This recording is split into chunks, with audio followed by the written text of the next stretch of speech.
Good afternoon, and welcome to today's celebration. In keeping with one of the oldest traditions in military service, the proud airmen of the United States Air Force pay special tribute to Chief Master Sergeant Chris Martin on the occasion of his retirement from active duty service. The presiding official for today's ceremony is Major Daniel Booth. Ladies and gentlemen, please rise for the entrance of the official party.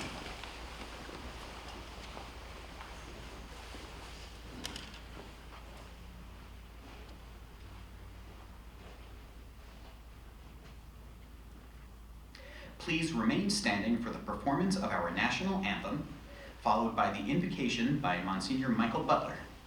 The national anthem will be performed by Senior Master Sergeant Nee Santiago, Technical Sergeant Victor Holmes, Technical Sergeant Joshua Huang, and Technical Sergeant Michael Romans.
Let us pray. Heavenly Father, we thank you for the faithful servant of Chief Master Sergeant Chris Martin, for the talent, discipline, quiet strength with which he has served our nation for 3 decades. Through music, he has marked moments of national history, from presidential inaugurations to deployments abroad, lifting spirits and honoring our country with excellence. Yet we are especially grateful that beyond every parade and performance, he has lived a deeper fidelity to his family, to his fellow airmen, and to you. As a devoted Catholic and Eucharistic minister, he has known that the greatest honor is not standing before crowds, but standing before your altar. As we are reminded in the Gospel of Matthew, whoever wishes to be great among you must be your servant. In uniform and in faith, he has lived those words. Lord, as he enters retirement, grant him well-earned rest, continued purpose, and abundant joy. Bless his family, who have shared in his vocation of service. May the next chapter of his life be filled with your peace. We ask this through Christ our Lord. Amen.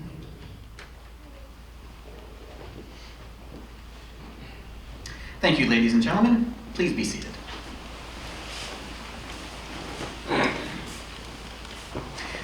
I'm Senior Master Sergeant Frank Busso, and I wish to welcome you all to the Airmen of Note studio.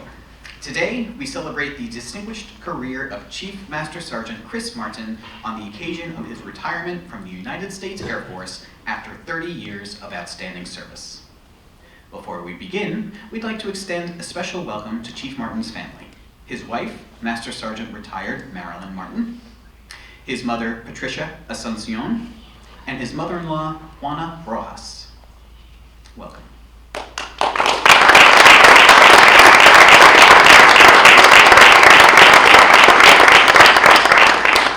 Each of you in attendance holds a special connection to our honoree, and we're grateful you have made the time for this occasion.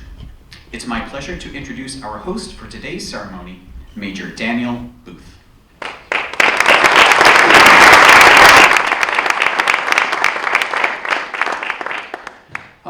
good afternoon. How you doing today? Are we ready to retire Chief Martin today? Are you ready, Chief? All right, team, let me go ahead and tighten this up a little bit. It's not holding position. I'm picky about that. All right, well, before I get started with my more formal remarks, let me just point out that, Chief, I'm going to just steal the light for like 30 seconds just to say, I just think it's so cool to be here. It's just really, this is an amazing place, historic location, incredible things happen here. And I have the great honor of being here for a brief time with Chief Martin and so many others that are here as an officer in charge almost, I guess it was 10 years ago. So for me to come back in this space and still remember where things are, just that alone, okay, it's pretty cool. But in general, the real focus here is what an honor it is for me to be here, to stand here in this space with all of you for making time to be here, family, friends, and colleagues, friends and colleagues that I know and work with as well. Just thank you for taking the time to be here and do this so we can celebrate this outstanding, awesome career of Chief Master Sergeant Christopher Martin.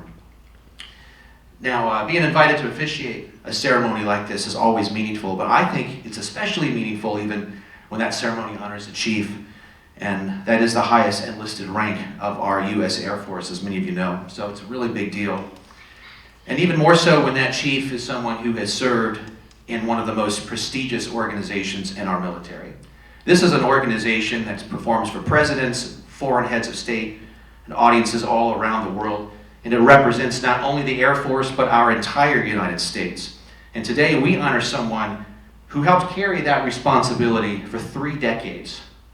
So let's, using some drum speak here, let's roll back a little bit, take a look at this career of Chief Martin, which for us, speaking of rolling, goes back quite a few years for the two of us.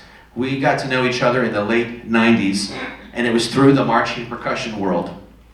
And that was Atlantic Indoor Association, where I was a judges coordinator for a little while there. We've got some lineage here, by the way, on the AIA side. That's pretty cool, Chief Elodie.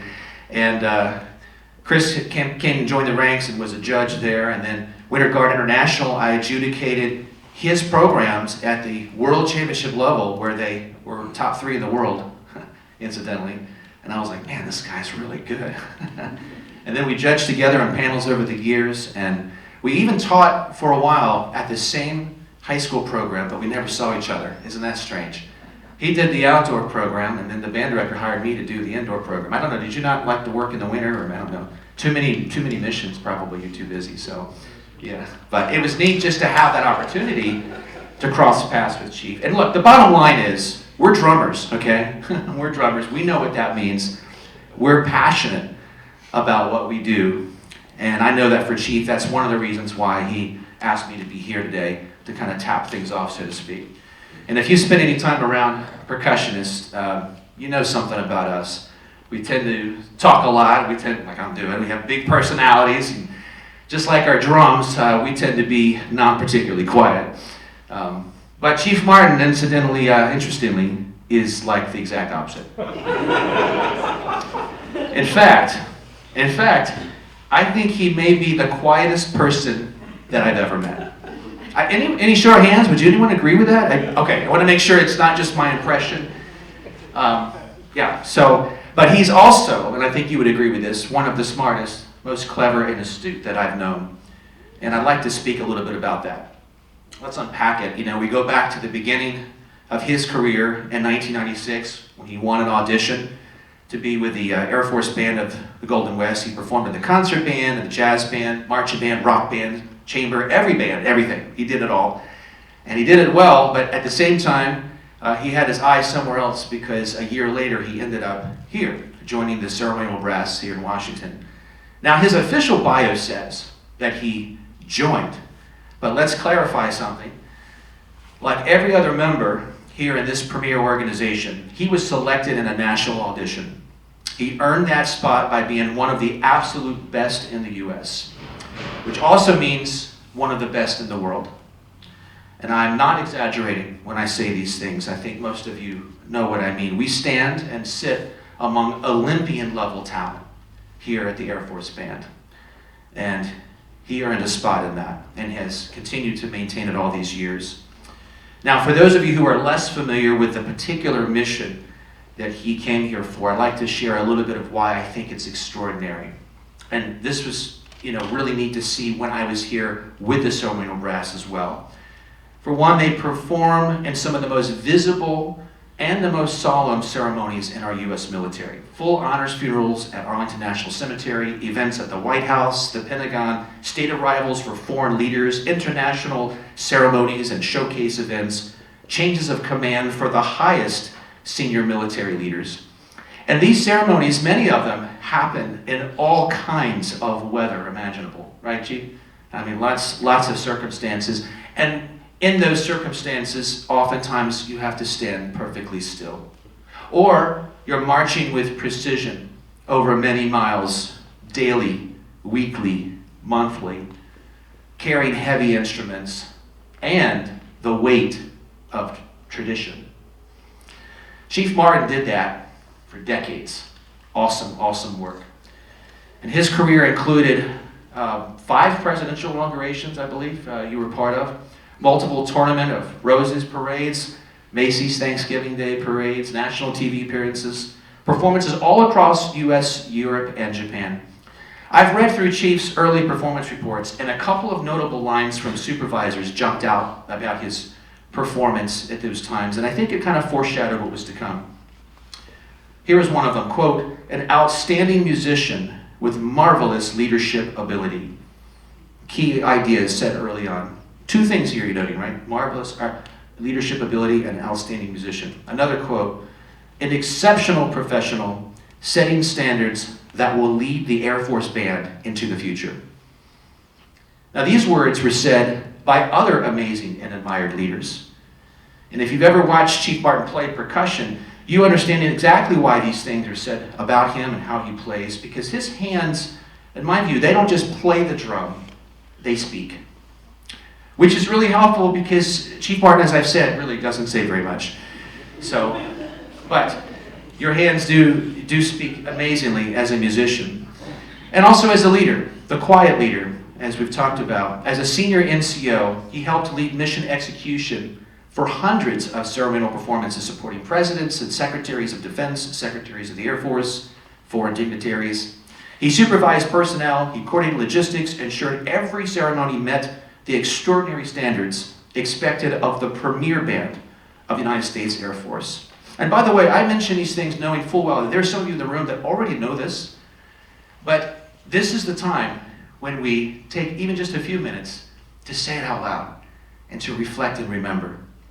Eventually he moved on from those things into supply and operational leadership, and over the course of his career, he had an extraordinary range of responsibilities. Listen to some of the things that he's been up to over these 3 decades. He has participated as a ceremonial percussion section leader, section finance chief, finance operations rep. He even worked as a work group manager responsible for IT tech support and accountability for thousands of dollars in computer assets. Pretty cool for a drummer, by the way, pretty cool. Speaking of that, he served as a contracting agent, coordinating purchase orders amounting to nearly $2 million. He worked as facilities manager and resource advisor, helping oversee buildings, equipment, and resources that supported daily operations. When you hear all these titles together, you begin to understand something important. This was not simply a performing career, the very thing that got him here, that talent, but it was a career built on leadership and most of all, on trust. Now that leadership journey eventually led to something that so many enlisted airmen aspire to, but very few ever earn. Chief Master Sergeant. Now I'd like to offer a small insight from the officer's perspective on this. During my career, I had the privilege of being in command multiple times, and as an officer in charge, as I mentioned here with the band.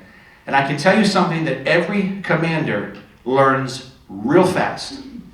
You may wear the rank of commander or officer, but the chief is the person who truly understands the beat, the heartbeat of the organization. Chiefs carry institutional knowledge. They guide younger airmen, they advise commanders. They ensure the mission is executed with professionalism and discipline. A great chief is not simply a top senior enlisted member. A great chief is the center of gravity for the entire organization. Which leads to this final chapter, a chief among chiefs, in my view. As chief, he coordinated teams responsible for facilities, equipment, logistics, readiness, supporting 6 performing flights through more than 1,300 annual missions. That's pretty busy. He oversaw infrastructure and assets valued at over $17 million. He helped coordinate international performances, including the Royal Edinburgh Military Tattoo, which was broadcast globally to an audience of roughly 200 million people. Think about this for a moment. We're not just talking about paradiddles and flamtrags anymore. We went from that now to 200 million people, $17 million. And behind the scenes of that global mission was Chief Martin, quietly ensuring that everything worked as it should. Now, a personal note, I had the opportunity to work with some of the students that Chief was teaching years back in the percussion world, and they were extraordinary performers. They were playing and earning world championship level accolades. And I remember watching them, this is the truth, I remember watching his groups and asking myself this one simple question: how the hell does he do that? I mean, really, how does he do it? How does he do that? I mean, Chief Martin he's not like other instructors that I've seen and been around, including myself. He's not loud, he's not overly theatrical, he's not the instructor who fills a room with lots of words, or he doesn't, light the fire from fears and cheers. Not in my view. Instead, he offers something, I think, quite a bit more powerful. He brings enormous presence, precision, and the quiet expectation that excellence is simply something we do. The students rose to that expectation because he inspired them. And so did every airman that is served with this chief. Now, a note about family, because of course no Air Force career happens alone. And I do want to say to Chief Martin's wife, Marilyn, or should I say Master Sergeant retired Marilyn Martin, I'm sure at different times over these many years you've been together, you both have probably served as the grace note to the flams, so to speak. Whatever, These are the worst things I could come up with, Chief. However true that they are. Because you need both, And sometimes you have to trade places. And you two have been doing a great job, really just cadencing along all these years, and it's been a beautiful thing. And I know that his career and all these things that I've talked about, and they're only scratching the surface. I know, and everyone here in the room knows, that it wouldn't have been possible without that steady support and without the partnership. So a big thanks to you for that. Big thanks. And I'd like to just specifically point that out.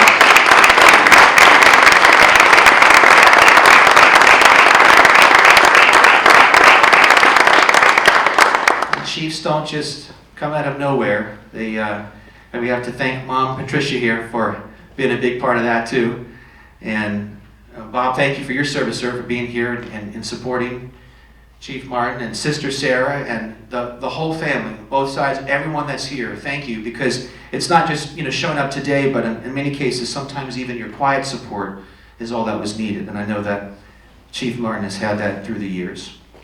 So in closing, let me just return to something that I said at the start, and you seem to agree with me. I mentioned that Chief Martin may be the quietest person that I've ever known, and I do stand by that. But it raises a natural reflection to kind of close out with. How does someone so quiet leave such a large mark?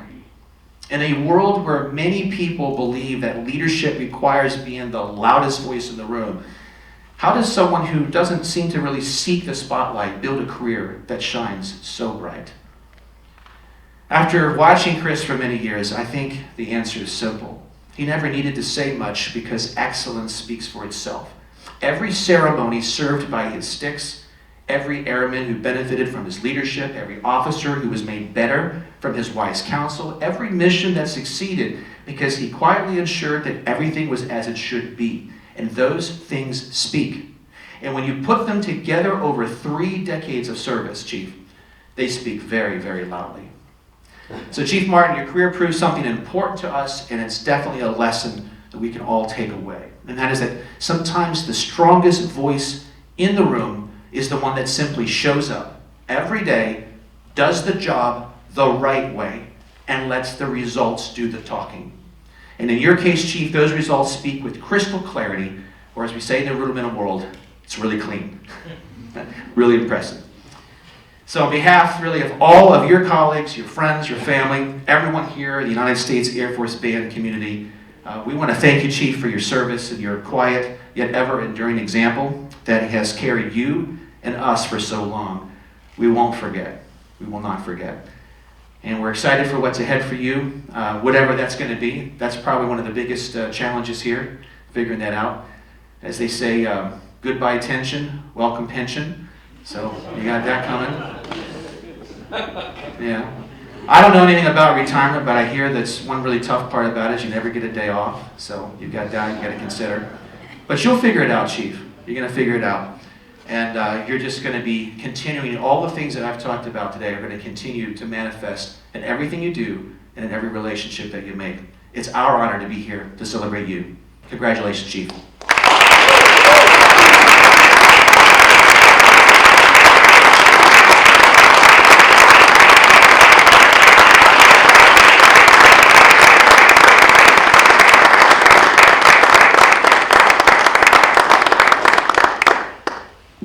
Ladies and gentlemen, please rise for the presentation of the Meritorious Service Medal.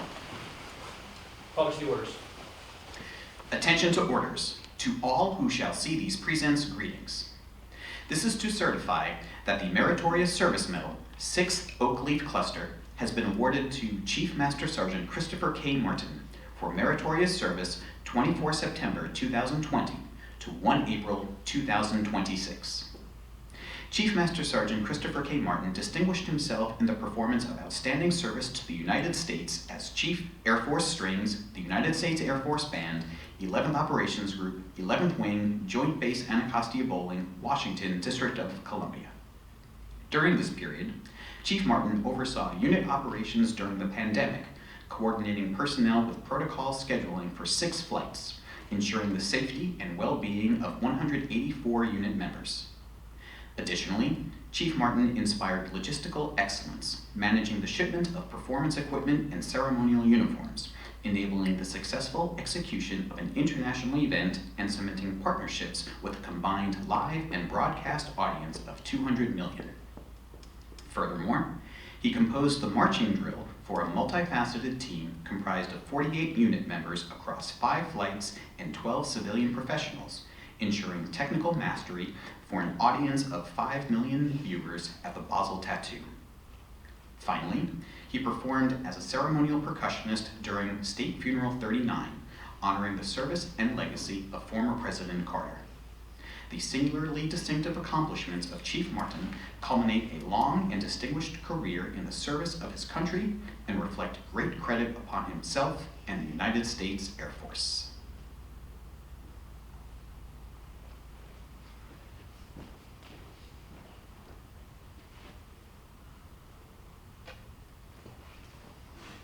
It will bring great credit here.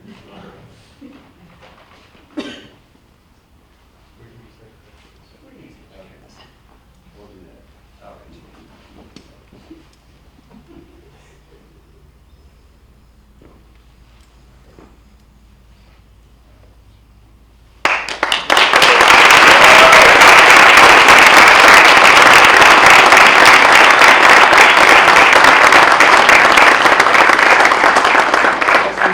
After 3 decades, you got to buy your own medal, right? Please be seated.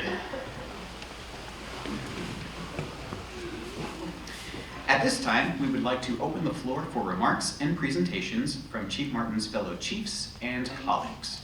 I'll go first on behalf of the Air Force Strings. Chief, you served as our flight chief for 2 years, in total about 2.5 years as my own supervisor. You have always led with a steady hand. You guided the flight as we took some important steps forward in terms of personnel and mission capabilities. Always the voice of calm and reason. I thought your idea to replace the entire violin section with drums and accordion was spot on. Captain Regner pulled us back, so thank you for that, sir. But Chief, thank you for being the exact leader that we needed. So a gift from the strings is coming soon, but thank you for everything that you did for us.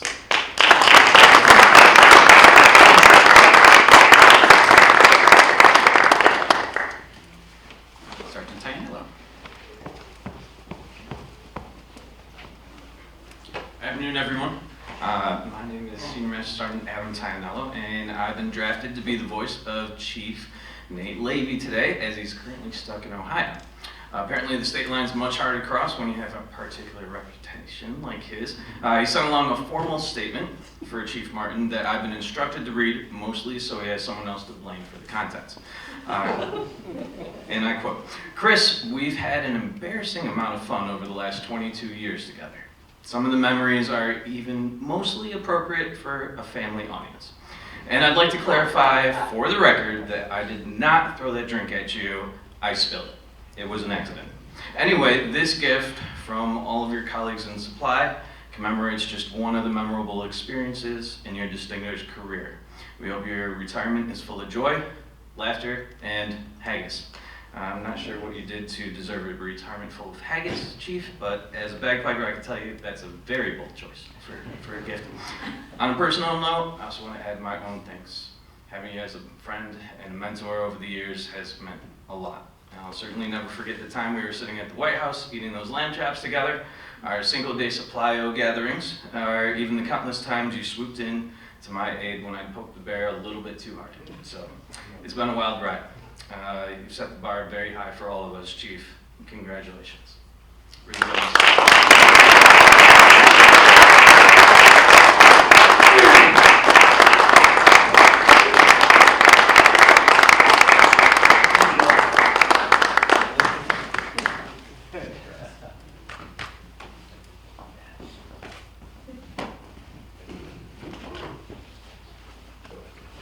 Sergeant Reed.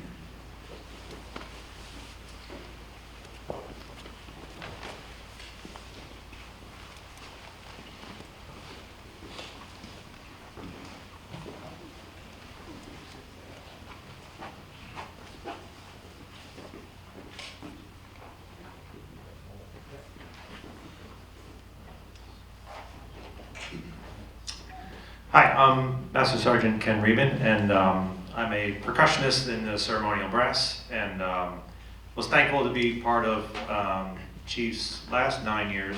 I was actually hired as his replacement 9 years ago, and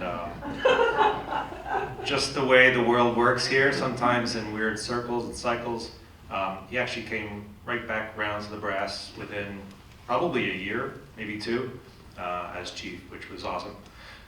So, as a thanks to him, we thought, what would be a cool way to give him something unique? This was actually a drum. These are old tenor drums that we used to use for funerals.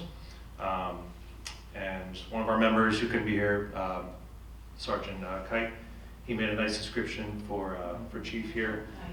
And this was used on probably 1,500 funerals, something like that, if you want to kind of add them all up. So, has some cool significance, and we'd just like to thank him for all his dedication, wisdom, and just being a great person and generous with his time and knowledge. And it's been awesome working with you these last few years. The other thing we have here, this is his last thing he ever did with the Air Force Band. This was a video production we just shot 2 weeks ago. So Chief Valady and the whole section was in there. You can't see everybody's face, but they're all in there.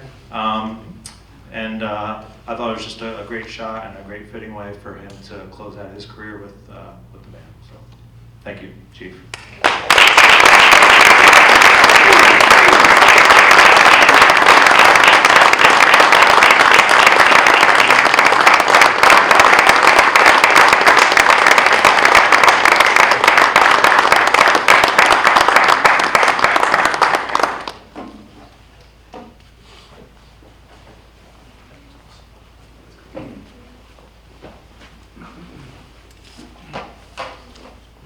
And Chief Master Sergeant Valade. All right. I'm sorry, but I have to take a couple minutes to talk about Chris Martin exceptionalism for a minute. When you play with someone for a long period of time, you get to know their personality and how they perform. And some people are a little bit more directive or authoritative in how they approach playing. Others, you can tell a little bit of their anxiety or restlessness by how they're played. But Chris is just relaxing to play with. He's the easiest person to play with. This jazz drummer, Mel Lewis, a famous jazz drummer, used to say that he tried to create, the way he tried to play was to be like a comfortable sofa for everyone to sit on, so that they could just relax and focus on what they're doing. And Chris is sort of like that, because as a performer, he never misses. He never misses. In fact, that picture that they had of them playing like 2 weeks ago, this is 30 years into his career. I promise you, he was not the one making errors in the line that day, which is irritating. But as a performer, he's 100% dependable. But at the same time, he's not demanding of you. It's very reassuring and very supportive to play with him, and it makes it very easy to focus on what you're doing.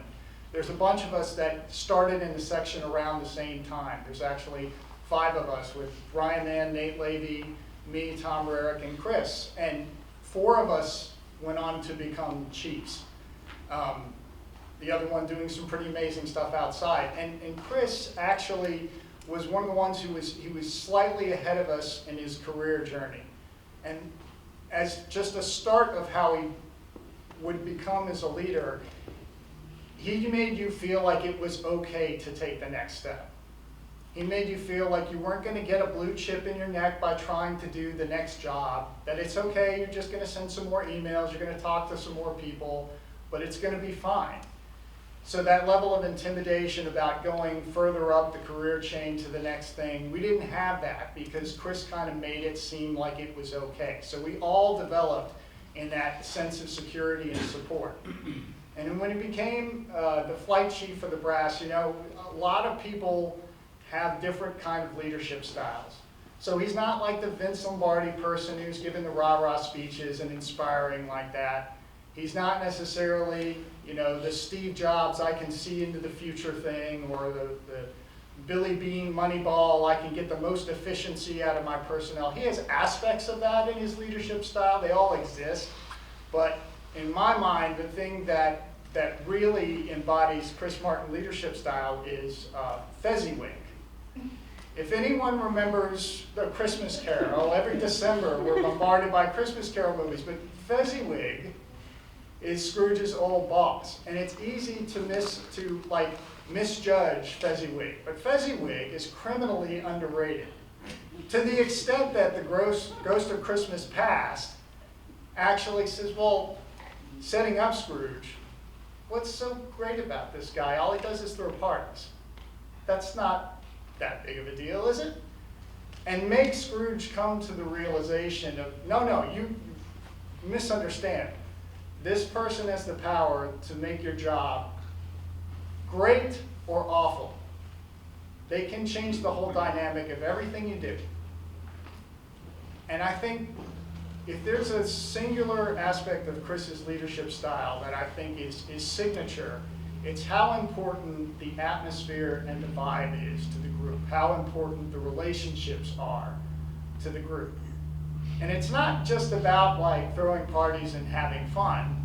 It's really important, especially for the ceremonial group. We don't rehearse together that much. So we have to have that comfort, that reliance on each other, that we're all going to be able to do the job with the same level of excellence that Chris does, but all be supported and have that level of trust, that when we have 5 minutes of rehearsal before we go into a nationally televised event, that we're all going to be on the same page. We're all going to be comfortable with each other. We're all going to be okay. And that the atmosphere isn't so tense that we're not able to perform. And that's what Chris really brought in his leadership style to the brass more than anything else, is just making sure that it was a pleasant place to work, that you enjoyed the people that you worked with, and that it was an atmosphere where everyone felt like being there was a great place to be. So from our flight, I really can't thank you enough for all the work that you've done to make the ceremonial brass particularly a wonderful place for all of us to work. I can't really express to you how appreciative I am on a personal level for your mentorship and leadership over the years, and to help develop all the leaders in this building. I don't know if there's another flight chief that has managed as many places as Chris has. He's managed the ceremonial brass, supply, production, was it marketing or outreach? Well, And the strings. And operations. That's 6 shops and flights, which is amazing amount of reach. And every place that he's gone, that commitment to keeping the personal interactions at the center of what we do here has made all of the groups and shops and environments a great place to work. So thank you very much, Chris. We have some oversized wall art for you that you're probably going to throw in the corner, put a bunch of people sign this, so you can remember what your time was in the brass. There you go.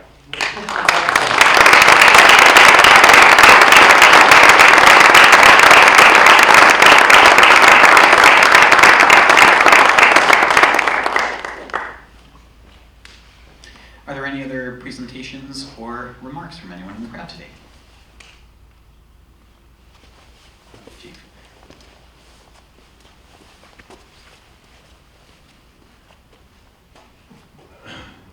a little spontaneous, but I did prepare something. Chris and I have had an on and off again relationship over the years, mostly on. We've had this consistent back and forth that's meant a lot to me in terms of being a foodie, right? So I've shared some what was that, goat caramel with you. Occasionally I find a mysterious sparkling water on my desk or candy. Lately it's been going down to supply and with my master key and sneaking some ice cream bars, so thank you for that. What I wrote, and I'm not going to leave my gifts for you up here because they require refrigeration. We'll sync up on that. Lessons in longevity, the secret recipe. So to go along with the metaphor of food, you've always reminded me that a sustainable career isn't built on work alone. And how did you do that? In your case, it's watching you blend work with all of your passions. So travel. I do secretly look at your Instagram feeds, so there's some skill there. Getting some ideas for my present for you came from that.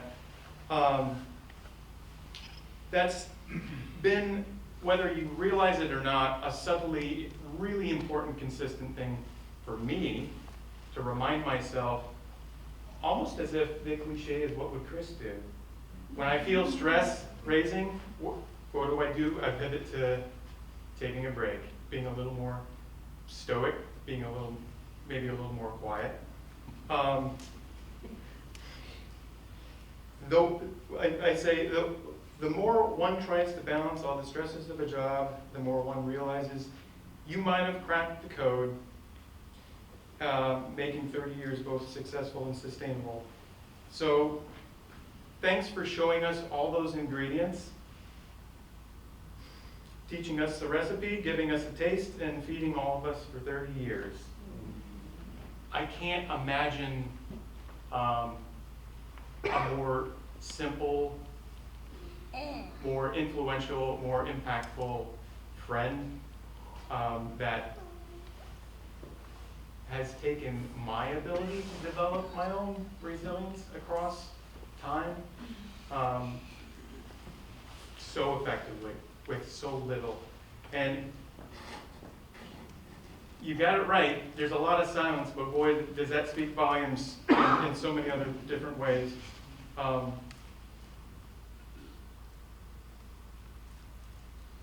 Thanks for the attitude, the care, attention, consideration, and graceful stoicism you carried in the best interest of everyone around you.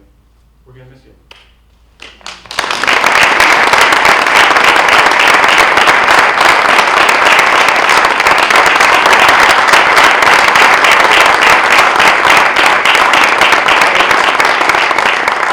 I live in Loudoun County, so there's a lot of breweries and a lot of time to smoke meat. So there might be something involved with that. Cheers. Thank you, Chief. Anything else from around the room? Okay, please rise as Major Booth retires Chief Martin.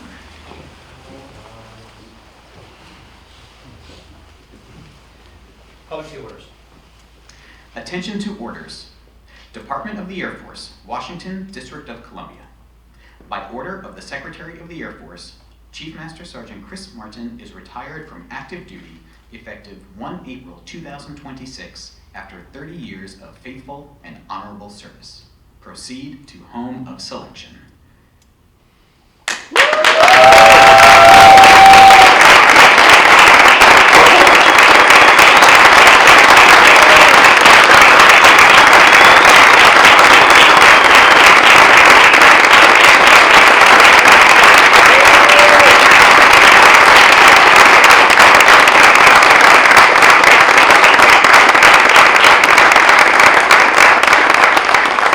Please remain standing for the presentation of the United States flag by Chief Master Sergeant Daniel Valladay.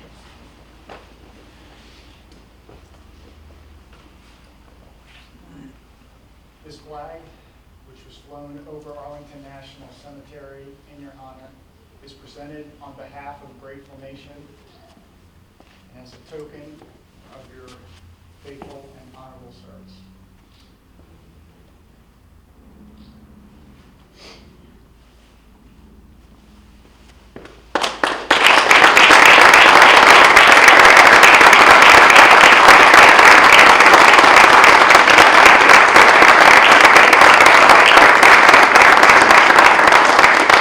Please be seated.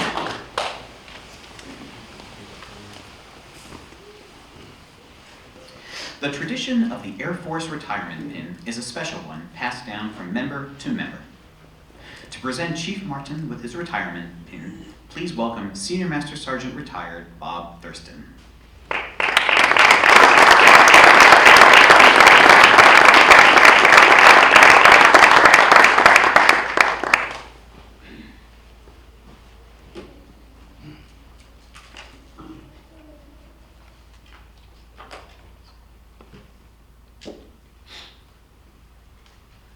I worked up like 2 pages of stuff here, and I think probably 75% of it you've already heard already.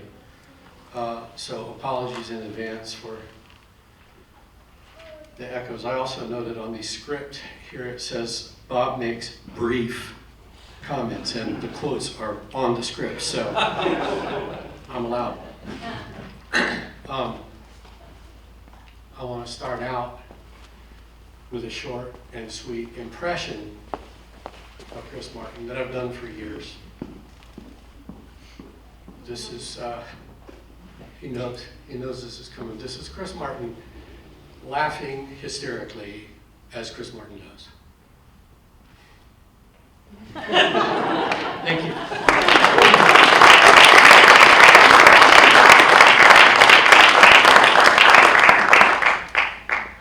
And for those of you who might be thinking, I've seen that Office meme before, Kevin from The Office. I did that long before Kevin on The Office ever did that laugh. You can find it, just search your memes. Anyway, it's good to be back here. I love coming back here. It is really one of my favorite places still, even in my retirement. Can we get this to, how about that? Whatever. People ask me what I'm doing now that I'm retired. Maybe they don't ask as often because I've been retired for 12 years now, but my answer really hasn't changed. I just tell them I'm doing the same thing I was doing before, just without the mandatory haircuts and pee tests. Wink, wink. That was funnier in my head, believe me. I know that not every retiree feels the need to come back and visit, but this place and these people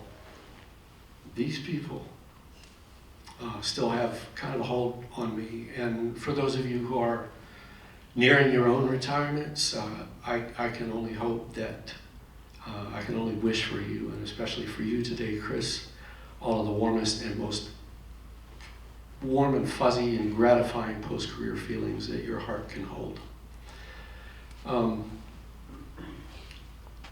Now, as I said, a lot of what you're going to hear me talk about, it just echoes things you've already heard. So again, apologies in advance, but I can say this. I think that Chris and I go back farther than anybody has claimed so far. We go back to 1991, before either one of us was in the Air Force. I was a graduate assistant at Florida State University. Sorry, that's the law, we have to do that. So. Chris was there, he was a sophomore in the drum line of the Marching Chiefs. That's the marching band there. The drum line is affectionately known within the Chiefs as Big 8 for reasons you don't need to know. But you'll hear me use that again, so just so you know. Just a little trivia, we were at the time, we were 2 of 4 future members of the Air Force Band. Chris was an undergrad, I was a grad student.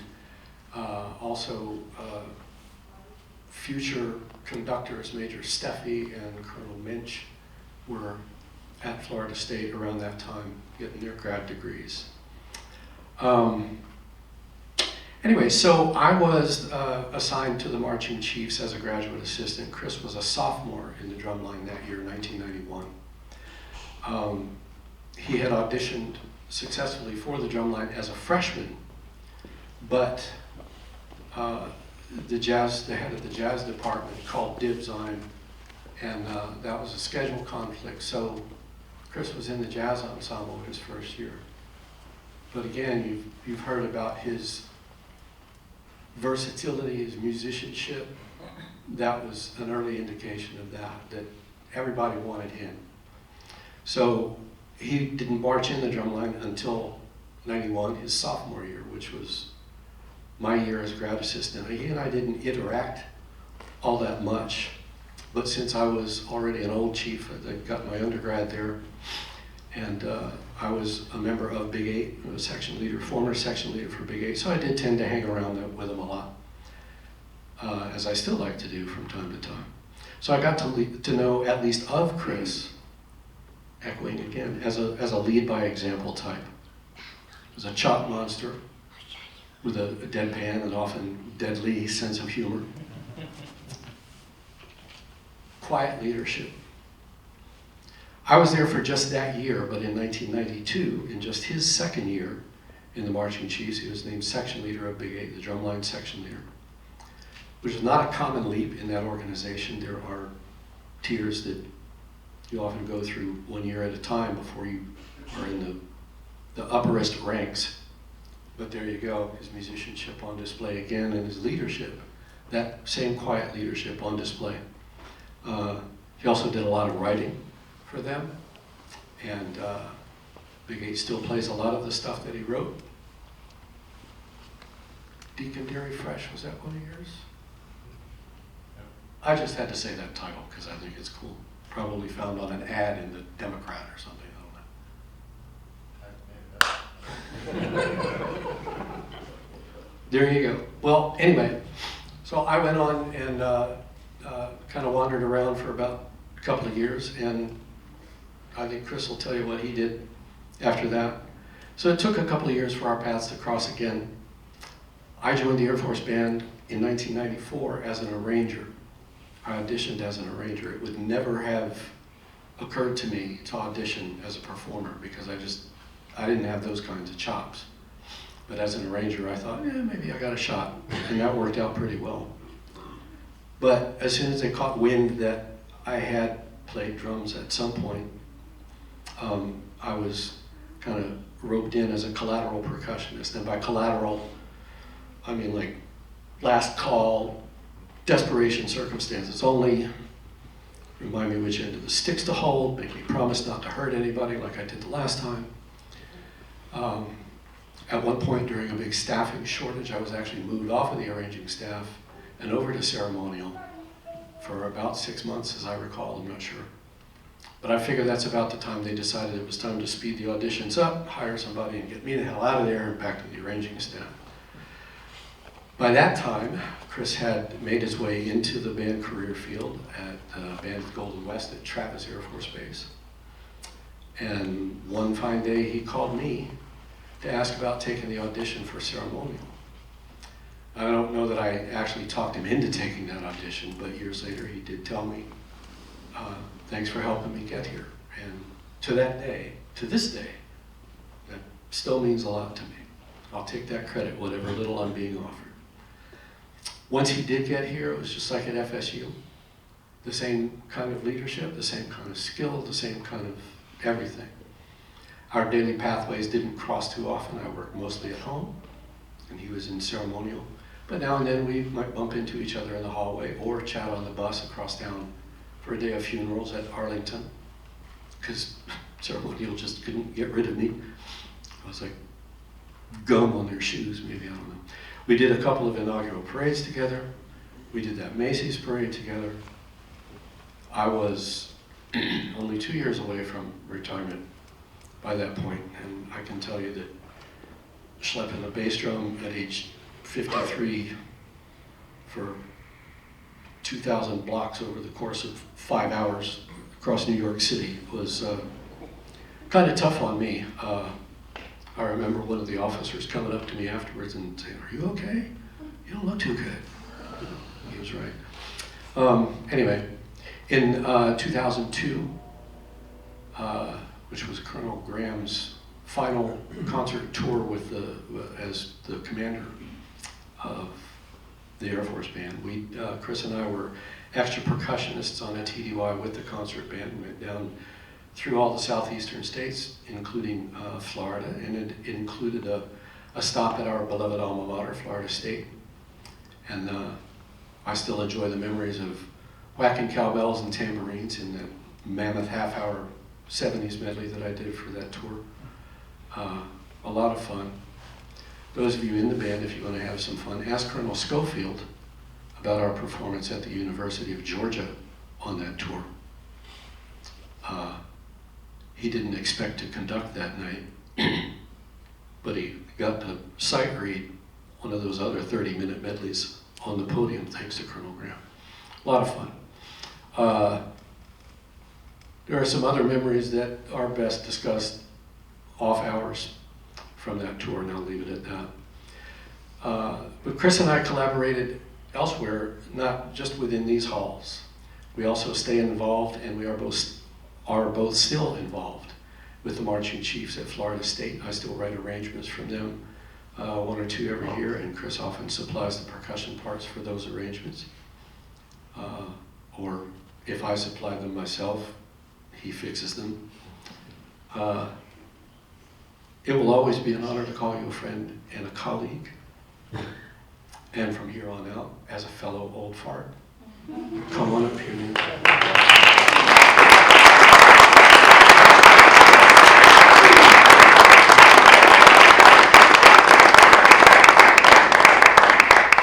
You have carved out a career that your colleagues would do very well to emulate, and that you can be very proud of.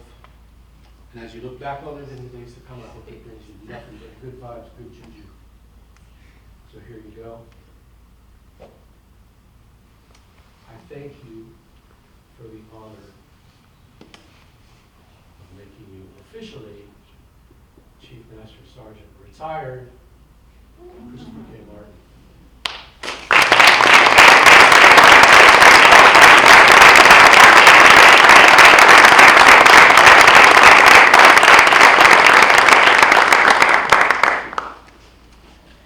And now everyone, Chief Master Sergeant retired, Chris Martin.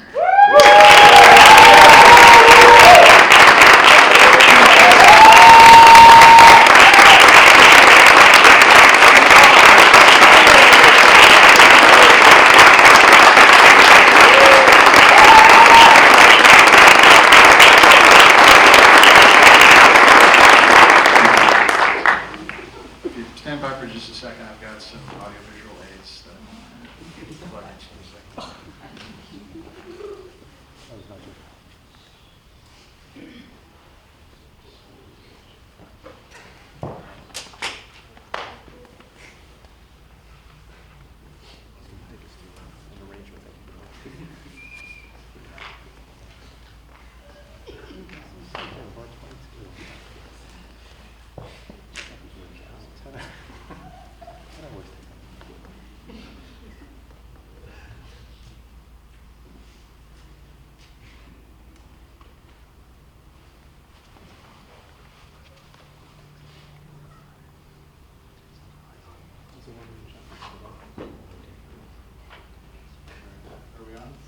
Not yet.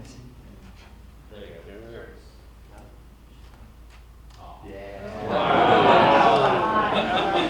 Oh, my.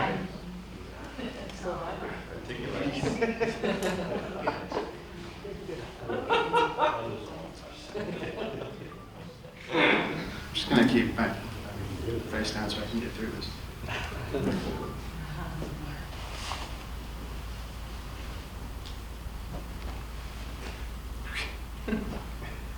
Monsignor, thank you so much for being here for the invocation. This works. Okay. I'd like to start by saying a tremendous thank you to Major Dan Booth for agreeing to be a part of this. We've known each other a long time, since before you were in the Air Force. So I'm probably going to be repeating a few things, so I'll just bear with me. I'm so grateful to have your support and friendship, sir. Thank you. Captain David Regner, thank you for your mentorship and guidance from our time together with the Strings, and for coming in from San Antonio to watch me get emotional. Captain and former Staff Sergeant Jared Dumali, from the esteemed Air Force Academy teaching.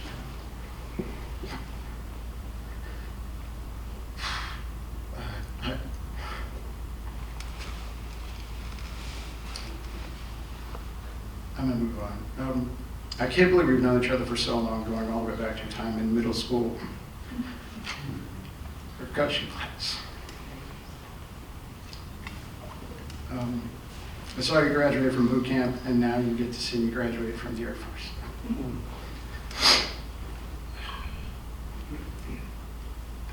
This is going to be hard. Retired Senior Master Sergeant Bob Thurston, I'm honored that you would present my official retiree pin. Please don't take this the wrong way, but I've always thought of you as my bandit. Going back to our time at FSU with the Marching Chiefs and through all of our insane adventures together here in DC. Retired Chief Master Sergeant and resident badass Lorna De La Cruz, your presence is deeply and profoundly appreciated, especially after all of your trials and tribulations getting here from San Diego. Thank you.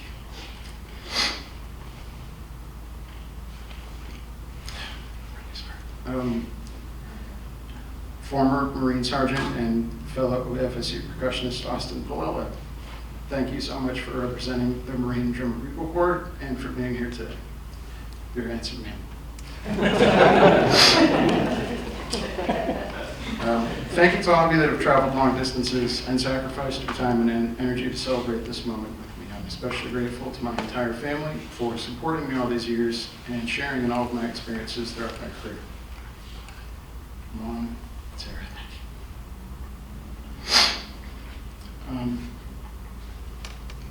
For those of you that don't know, serving in the military is a family business.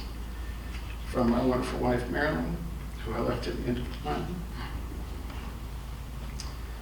If you don't know, her father, her dad, her older sister, her cousin, who unfortunately couldn't be here today, and both of her brothers served in the Air Force.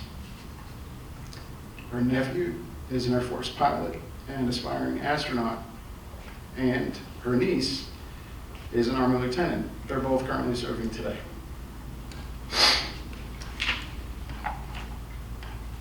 This goes all the way back to my grandfather's time in World War II. You can see this picture. I'm proud to contribute to that legacy. I'm extremely humbled by your service.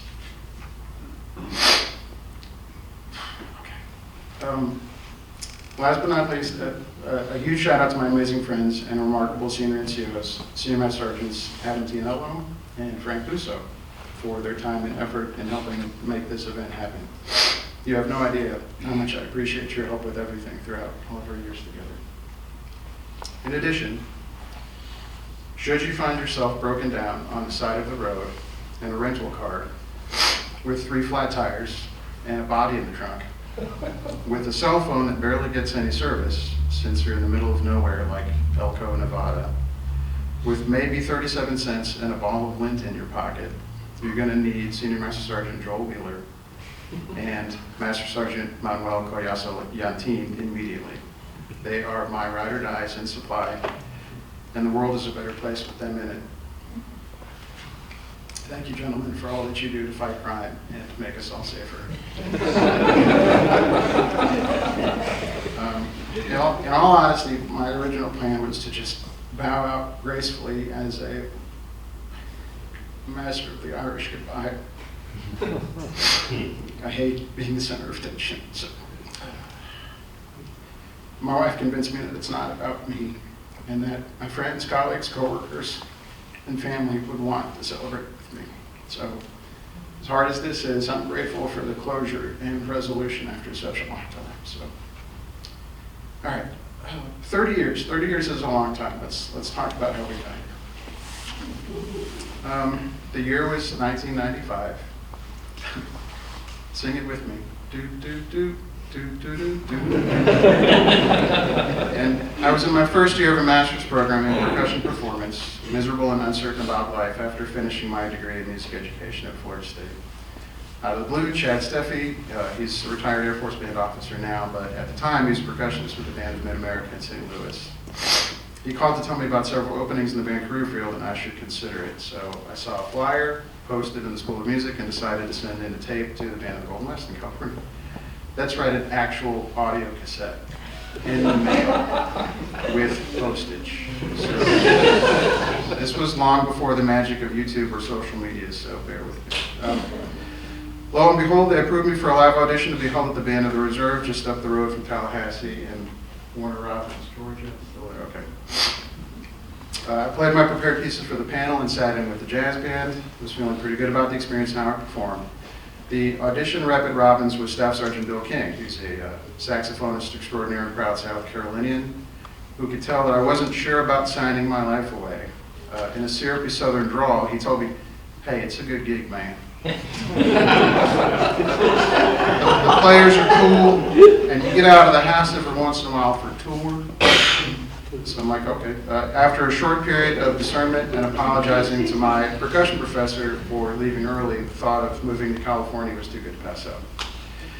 I signed the forms with my recruiter and was off to boot camp. Basic training, and as you can see a picture back there, 30 years ago today, exactly. It was a total blur. Thankfully, I was assigned to the drum and bugle flight, which meant we got to go off base to play for parades on occasion where the street food was phenomenal. I distinctly remember devouring chicken gorditas and drinking Big Red soda on a street corner in uniform, post-parade somewhere in San Antonio. The road trip from Florida to California was 4 days across I-10 West in a sea green Ford Escort wagon. Yeah, it's about as awesome as that. I absolutely love my time in California and I miss it every day. I was really busy playing, and as they said earlier, the touring area in Travis went all the way south from San Diego, all the way north to Seattle. So it was unbelievable, seeing places I'd only heard about. San Luis Obispo, Spokane, Eugene, Hollywood, Santa Barbara, Portland, Tacoma. Let's see it, Travis. Carbon Dating puts these pics from the Mesozoic era. Yeah, it's a little grainy. When I saw audition announcements for the band in DC as well as the Academy in Colorado, I thought I'd give it a shot, see what happened. It was tricky asking my commander, Captain Dean Zarmbinski, for permission because I had only been on station for less than a year at the time. So, thinking he'd be completely safe letting me try out, his tone came across as, "Sure, kid, you go ahead and go for it." When I came back and announced that I got it, along with my good friend Scott Hines, I think he's from the band at Hanscom. Most people expressed a wide range of emotions, from shock to surprise to confusion. So stop me if you've heard this before, but I was pretty quiet. So this was a fairly bold move from other people's perspectives. By the way, both the Robbins and the Hanscom bands have since been deactivated since I came from Travis because I'm so old. Off to DC I went in the summer of 1997. So my time here has been nothing short of amazing, with a lifetime of memories and long-lasting friendships. I'd like to recap with a handful of experiences in the form of a photo album, which I've entitled, "I Can't Believe I Get Paid to Do This." Interpret that how you will. It could be good, bad, or indifferent, but at the very least, it's been undoubtedly memorable. You can see some of my favorite pictures here. I will truly miss my time with the ceremonial press. When you work in any type of weather, in physically difficult conditions, with protocol demands from the powers that be, you develop a certain type of gallows humor. When someone would declare, "Ugh, that was awful," after an extremely hot summer ceremony or a long stand at attention in formation, I usually responded with, "Yep, sure was, ha!" I will always remember laughing with my friends in the back of the bus, probably way too often and usually at inappropriate times. Some of my favorite memories, however, come from the coldest of winter days when the band is modified to just a bugler, a drummer, and a fire party, because the instruments basically stop working when it's below freezing. Knowing that I could contribute to a family's memories of their loved ones in the worst possible conditions was always deeply gratifying and continues to stay with me today. Super Bowls. I was fortunate enough to go to 3 of them and a Pro Bowl with my good friends Daniel, Nate, and Tom. This was unheard of at the time, but our local protocol office managed to work in military band requests for these performances starting back in 2009. So these days it's a shared responsibility across all of the service bands, but back then it was whoever called in first. So thankfully our ops office was really fast. It was everything you think it would be. It's the biggest stage for one of the world's largest sporting events. I'm beyond grateful that I could share those lifelong memories with my friends. So top picture, that's Carrie Underwood. And then the right is Jordan Sparks at the 2015 Pro Bowl. And then down there's Nate and I in Dallas, which was crazy. Freak Ice Storm. All right. Most people say I'm crazy, but I'm actually glad that I was able to march in the Rose Parade 3 times.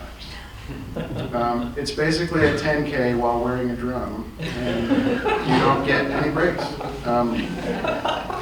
You're playing a cadence the whole time, so your body really feels it at the end, but the way that the entire city comes out and embraces the tradition is incredible, not to mention the motivation from the aroma of all of the food trucks along the way.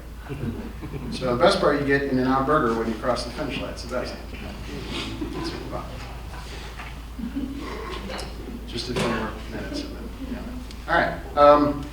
My time in Europe assisting the band in Germany really opened my eyes to the rest of the world and inspired me to keep traveling and see what was out there. The camaraderie of the members of the Safety Band was incredible as well. So something about being far from home together brought everyone closer. Whether it was Czechoslovakia, Poland, Luxembourg, or Switzerland, people really responded to American music that I'd never seen before. The warmth of their receptions in those days and the smiles on their faces back then was something that I'll always cherish. I was lucky enough to assist with the Yokota Band's participation in the Self-Defense Force Tattoo in Tokyo way back in 2003, a trip that forever changed me. Funny story from the top pick. No, it's actually the bottom pick, sorry. My Starbucks order at the time was a mocha with 4 extra shots of espresso. Lost in translation, I ended up getting 4 individual mochas, which entertained my friend retired Master Sergeant John Ruff to no end. So much that he had to document the moment and make fun of me for the rest of our time there. Roy knows. John was like my crazy uncle at the Band of the Golden West, and I miss him every day. Rest in peace, John.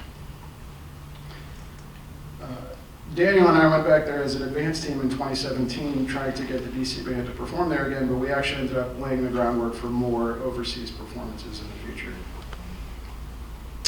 All right. Being away from home for 90 days, playing with a rock band that I wasn't familiar with and traveling in sketchy surroundings was one of the most challenging things I've done in the band. This is in the AOR in Al Udeid Air Force Base in Doha, Qatar.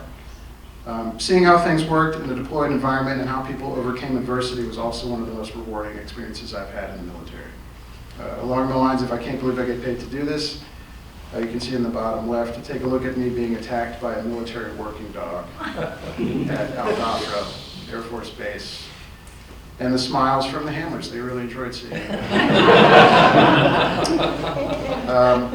Fun fact, while in Jordan, this was my first and only time trying fried monkey brains. You can see that's, it's kind of squishy. All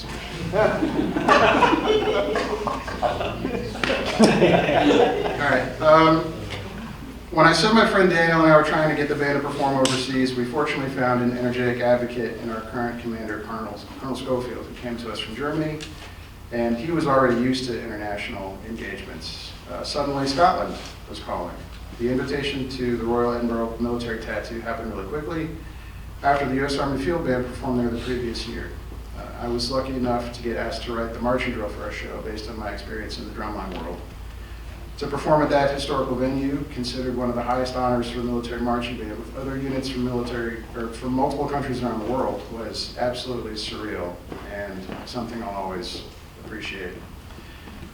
This was especially true since we were there for almost a month and we got to know the town really well. So I can't wait to go back soon as a spectator, hopefully in 2028.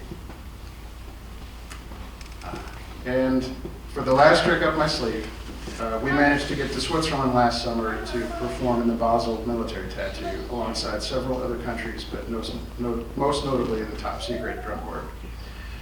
Every one of my non-drummer friends and family members knows who they are because they're all over the internet.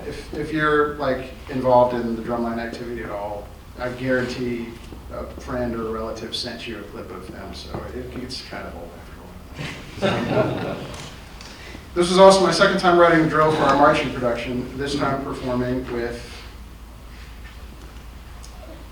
the world-famous Blue Devils Color Guard, a group that I grew up idolizing as a young band nerd. It was an amazing experience to share with my old friends, but also with the next generation of the band. I know you're in good hands, and the future of the percussion section looks incredibly bright, especially when they can do a solid impression of my resting face as seen. The instructions for that picture were basically, hey, show me your Chris face. And it took everyone a total of maybe 5 seconds to sort of spit that back out, and I'm sitting in the middle of all of them, so thanks, you guys. Some of you already know this about me, but I work best behind the scenes. Most of my colleagues are natural performers who crave the spotlight, but I rather enjoy facilitating logistics to make others shine brighter. So, in my time in the band, I've appreciated the opportunity to do the jobs that most people kind of hate. Whether it's writing performance reports or editing quarterly awards, to proofing contracts and attending meetings, this has led me to a variety of leadership experiences, all for which I'm truly grateful. I honestly feel like I've helped my friends overcome their hesitation towards getting promoted, like what Daniel was saying, if only for them to see how they can help others in their own unique ways.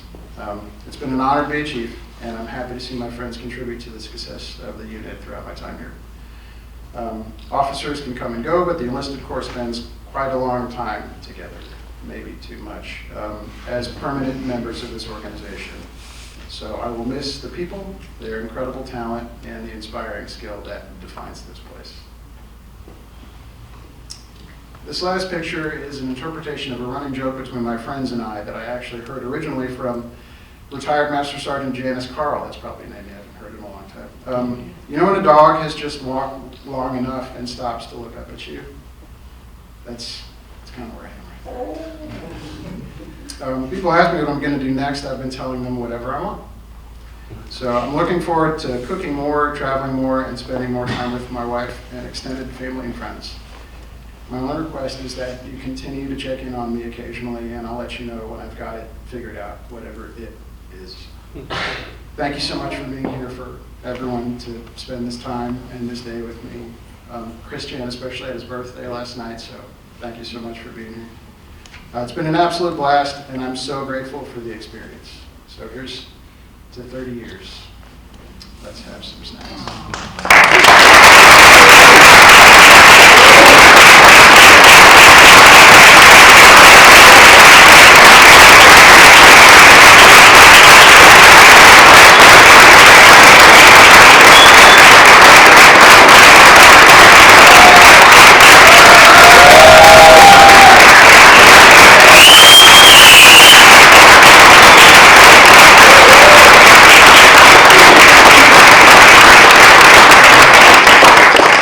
In accordance with tradition, please remain standing for the playing of the Air Force song by our very own Senior Master Sergeant Frank Busso.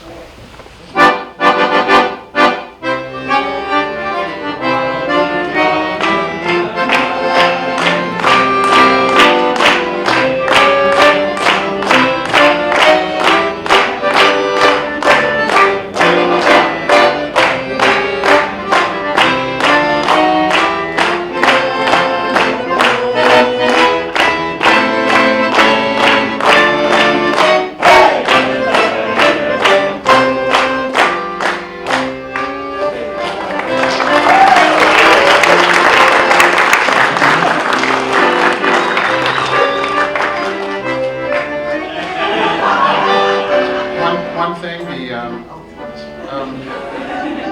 you look at the cupcakes, my face is completely edible. So I'll leave it at that. Yes, you can eat whatever's on the cupcakes. Anyway, enjoy yourselves. Thank you so much.